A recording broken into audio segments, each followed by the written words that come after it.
Hey guys, it's Ben the Coin Geek at Old Pueblo Coin. Thanks for taking the time to sit down and watch a video with me today where we talk about my first ever bulk submission to PMG. So PMG is a sister company to NGC.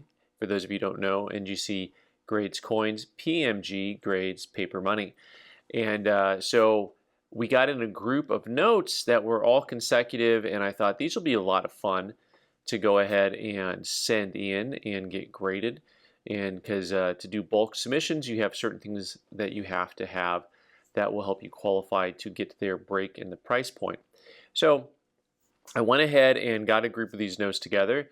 It's only like 15 bucks a note, and with a pretty quick turnaround, I think it was gone for about a month total when you submit notes that are consecutively graded.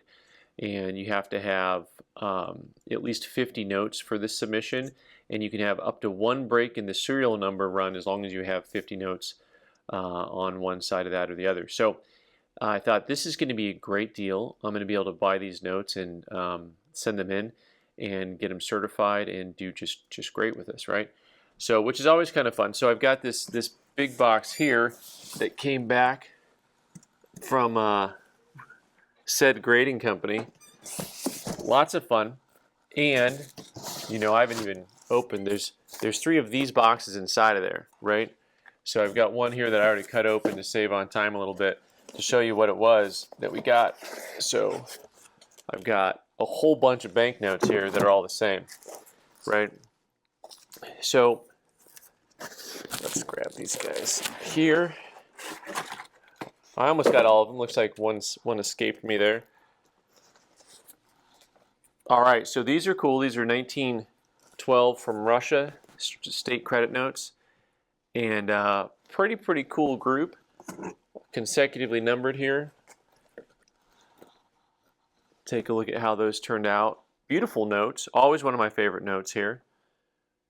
And if I was actually prepared, I'd have my backlighting here so you could see, so that you could see the actual, there it is, you can see it, the watermark.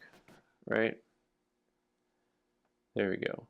The watermark, which is the same as the portrait, of course, here on the other side. And the detail on these notes is just spectacular. Really cool. MS64, and these trade all over the place. From what I can tell, you know, they're 100. You know, they're 85. I've seen anywhere from about 85 to 1.25 on MS64s. So really cool. Now, one of the things is you don't see a lot of these notes graded, even though you see a lot of these notes. Like in general, I've been doing this 25 years, and these Russian state credit notes from 1912, 500 rubles, by the way, is the denomination. There's nice 1912 on there and the 500 ruble. We used to always get these notes in big bulk groups, and sometimes they'd be nice unk notes like this, but lots of times they'd be packs, but they'd be circ packs. So, I mean, they'd have wear and they'd be circulated, but they'd be a big pack of notes, right? So, you don't see a lot of them graded because of the cost involved, because they're not expensive notes. And so we talk about this sometimes with grading US coins also, right? Which is to say, there's a whole lot of coins that are in that, you know, $75 to $150 range that you don't see certified because it's not cost effective. So unless a collector's sending it in and they don't care about the price, you're probably not going to see them certified much, right? Because for a dealer, you know, really you have to be able to have come out on the positive side of things mathematically, or you're not going to be a dealer for very long, right? So let's see if we can do this. Let's see if we can fan these out here at all to see. You know, I need Andre the Giant's hand, like he's playing cards. Pick a card, any card, right? So almost every note came back the same grade. 64 EPQ, which is understandable. The notes should all be very similar in overall condition. And I don't know what you need to do to get a 65 on something, but I'm happy. I mean, 64s are cool, nice notes. Now here's the caveat. Here's the part where, you know, remember when I said I'm supposed to make money on stuff? Well, so apparently I made, well, I was going to call it a $5,000 mistake, but technically it's only about a $3,800 mistake, which is to say, when you send in banknotes, they've got this little guidance at PMG, which is to say, you know, up to a certain size, the holders are the same price. But once you get over 195 by 120 millimeters, then all of a sudden it's 20 bucks more per note. And then 205 to 220 or larger, you get $40 per note. I sent in 97 of these. Now I don't do millimeters because I'm not British, but apparently these notes are quite a bit larger than that, as you can see by my ruler. So, you know, basically anything over like 8 by 8 is a $40 holder. And this is basically 5 by 10, right? So, well, the note, pardon me, they're talking about the note size, right? So 5 by 10, give or take. Now, a couple things to my friends at PMG who I tried to reach out to, and I'll try to reach out to them again. They've had this policy forever, and I don't think they're ever going to change it.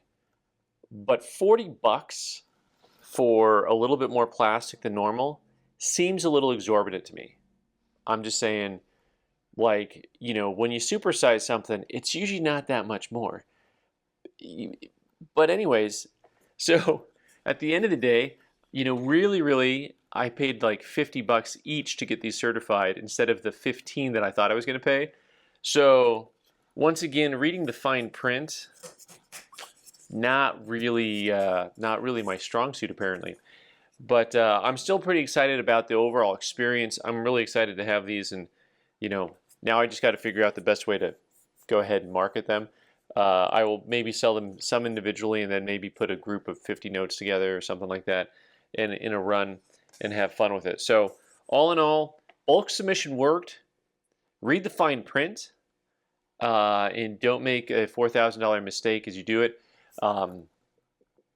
Because that was the money I thought I was going to make on the deal. So now it'll be just, you know, it's okay.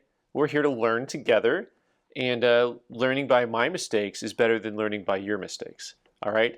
The only mistake is if you don't learn, and I have learned, and my pocketbook a little bit lighter. I have to apologize to all of my coworkers. Your paychecks might still be good. All right, guys, thanks so much for watching. I'm Ben the Coin Geek. You can subscribe by clicking on the owl button in the corner and watch more videos on the right side of the screen. Thanks.